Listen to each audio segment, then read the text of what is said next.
Well, hello everybody and welcome to Chef's Baking Blog. Today I'm going to make some minced beef potato pancakes or potato cakes, call them whatever you want.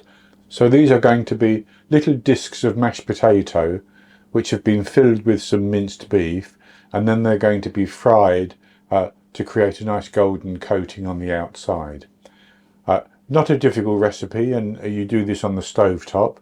You have to mash some potato, you have to cook some minced beef with some onions and some other flavourings, and you can add whatever flavourings you want in, really, but you don't want the minced beef to be exceptionally wet and with lots of gravy, because that will make the inside of the mashed potato too wet. So I'll go on to the ingredients. So I have it in this water here, 1.25 kilograms, which is £2 10 ounces of potatoes which I have peeled and cut into rather large pieces. And I've left them quite large because as you boil potatoes, they absorb water. And if you cut them into pieces which are too small, they just take on too much water. And it's difficult to get them a nice consistency when mashed. And then I have here 260 grams, which is 1 2/3 cup plus 2 teaspoons of plain flour, and that's based on scooping packed flour into a 250 milliliter cup. And the 2 teaspoons, 6 grams, will be used to go into my beef as I'm cooking that, and the remainder will go into the potatoes. I have 1 medium egg, which would be large in the USA. I have 4 grams, which is 1 teaspoon of garlic granules to go into the mashed potato, and I have 28 grams, 2 tablespoons of unsalted butter. 1 tablespoon will go into just make the mashed potato a little bit creamy. The other will be for frying off the onions and such like for the minced beef. I have 180 grams, which is about 1.5 cups of finely chopped onion, 500 grams, 1.1 pounds of minced beef, and here I have a beef stock cube, which I'm going to crumble into the minced beef as it cooks.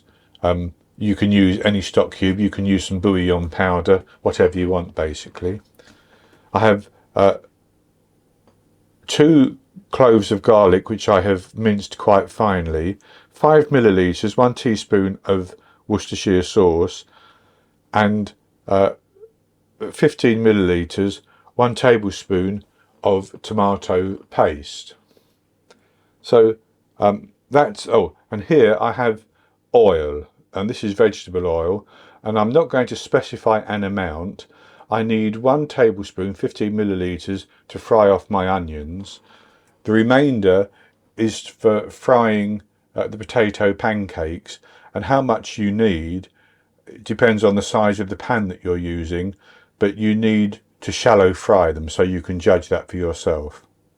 So the first thing I'm going to do is to cook my potatoes. So they need to go into a large pot and to be covered with water about 1 inch above the surface of the potatoes, and the water needs to be salted. So I've poured away or drained off the water that the potatoes were sitting in, and I've put them into the pot with clean water and salt, and I'm going to put those onto the stove, and I'm going to cover them with a lid and cook them until a knife poked into the centre slides out easily, and that means the potatoes are cooked. Now you don't need to watch that happen. Cooking potatoes is cooking potatoes. I should have also said on the ingredients, I have some salt and pepper, which I have mixed together, a teaspoon of salt and about half a teaspoon of pepper, which I will use to season the minced beef and, if necessary, the potatoes once I've tasted them. So with the potatoes coming up to a boil, we can go on to cook our onions and then our minced beef. And so I've put half of my butter into a pan with a tablespoon of oil, and I'm just going to heat that up. And I'm going to put my onions in, and I'm going to saute them on a moderate heat until they're nice and translucent. I don't want them cooked until they're dark brown or anything like that, just till they're nice and translucent.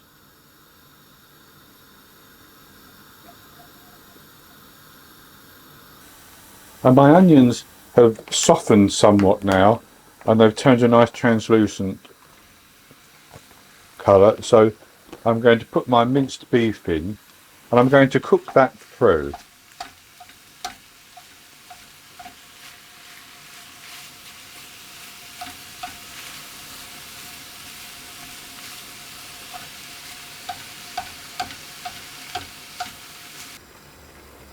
And as that cooks through, I'm going to crumble my stock cube over it as well.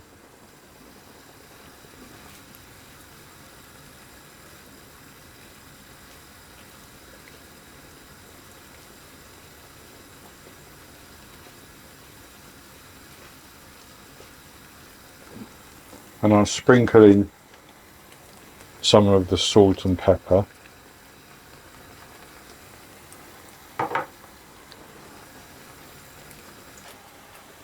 And I'm going to put my garlic in and cook that through for a minute or so.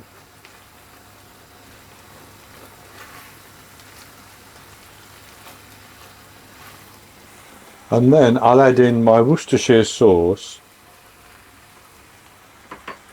and my tomato paste and stir those through.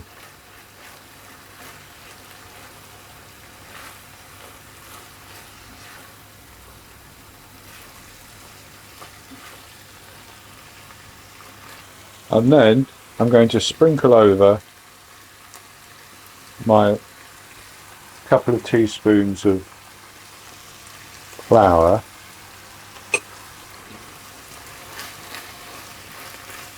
and stir that through and cook that, and that's going to absorb any excess juices. And I'll cook that for at least a minute so that the flour gets cooked, basically. And as I say, you can add in any spices you want to, some herbs or whatever flavourings you want, basically. And that's cooked through, and there's no excess liquid or anything. So I'm going to turn the heat off, and as my potatoes continue to cook, I'm going to put that into a bowl so that it can cool down. So I have my potato cooked now, and I drained it off, and then I've just left it to sit so that any excess steam can evaporate, so that the potatoes aren't very wet. And the next thing to do is to mash them, and I'm going to do that using my potato ricer, which is for me the quickest and easiest way of doing it. So I simply put potato into the ricer and push it through. Now you can use a potato masher, you can do it any way you want. So I'll rice these, and then I'll leave them to cool slightly before I continue.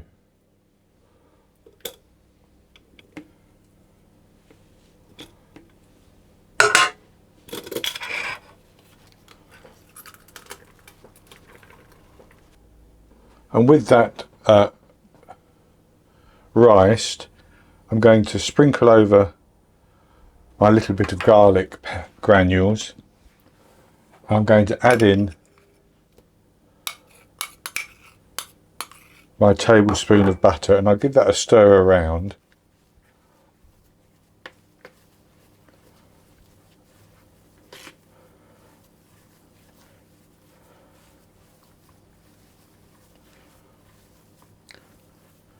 I'm just going to taste that for salt to see whether it needs more salt.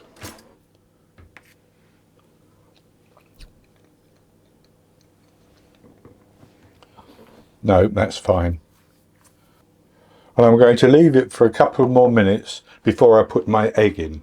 So I have mixed my egg in, but unfortunately I forgot to turn my camera on.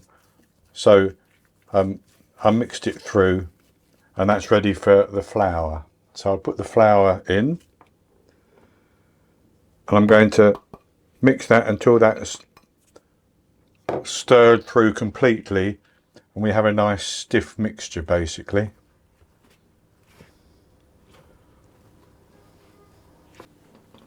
And so I've mixed that potato through, and I've put it onto a plate simply so that I could weigh it, because I want to make 12 potato pancakes stuffed with the minced beef, and they will be about 116 grams each basically. But I'm going to leave that potato just for another 5 minutes or so before I start to shape it. And so what I'm going to do is I'm going to take about 116 grams of my mixture,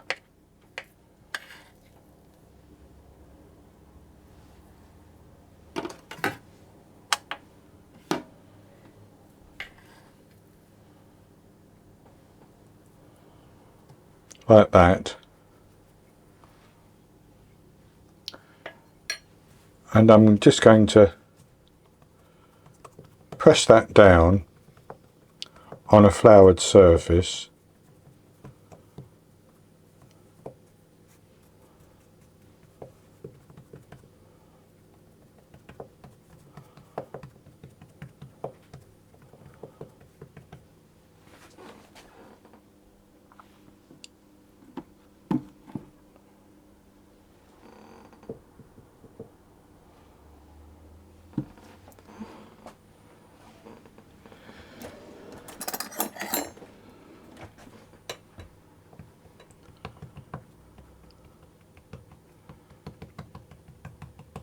like that, and then I'm going to take some of my filling,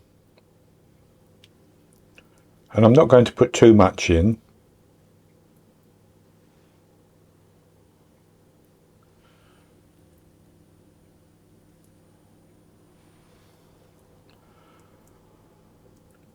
like that.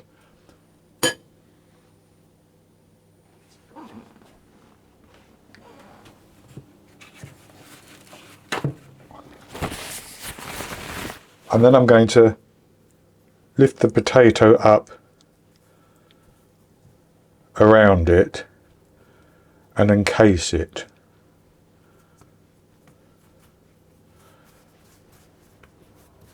And form it into a round. And then I'm going to press it flat like that to about an inch or 3/4 of an inch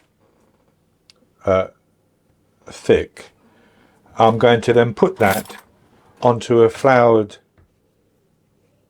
tray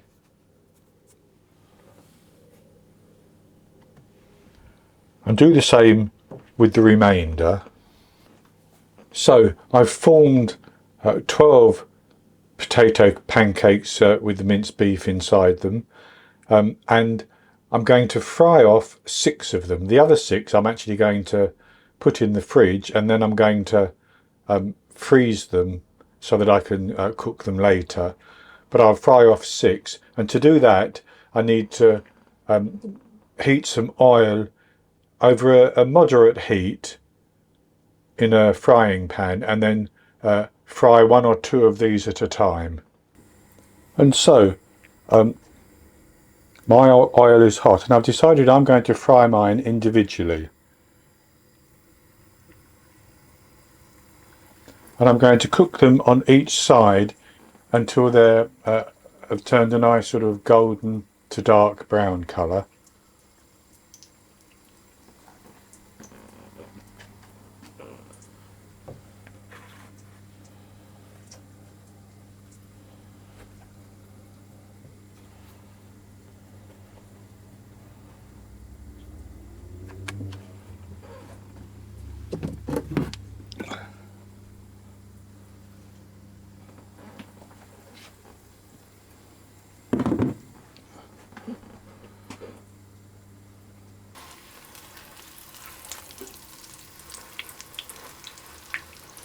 So I've turned that over and cook it on the other side.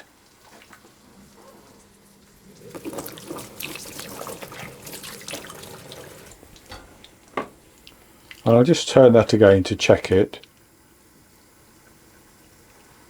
And that's good. So I'm going to take that out and put it onto some paper towel to drain any excess fat and cook the remainder.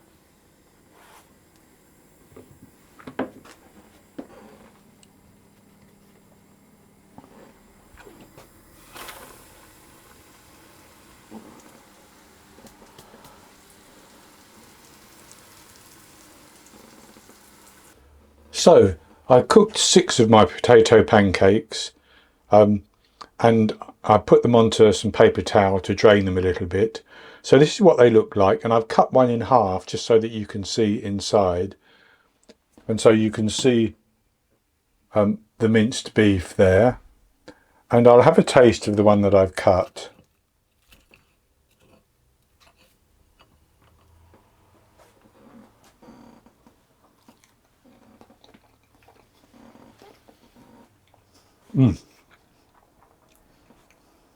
That's very, very good. It's slightly crispy on the outside, and it has the creaminess of the mashed potato and then the savouriness of that minced beef. Perfect as a lunch or something. I think you could actually probably freeze these and then cook them in your air fryer or something if you wanted to, but they're great for lunch and something like that. So that's going to be it for this recipe. I hope you've enjoyed it. If you have, please give me the thumbs up below and click to subscribe to my YouTube channel. In the top right hand corner of the screen there'll be an eye that you can click on, and that will take you to a link for the recipe, and I'll put a link below the video as well. And I'll be back with another recipe in the very near future. So until then, happy baking.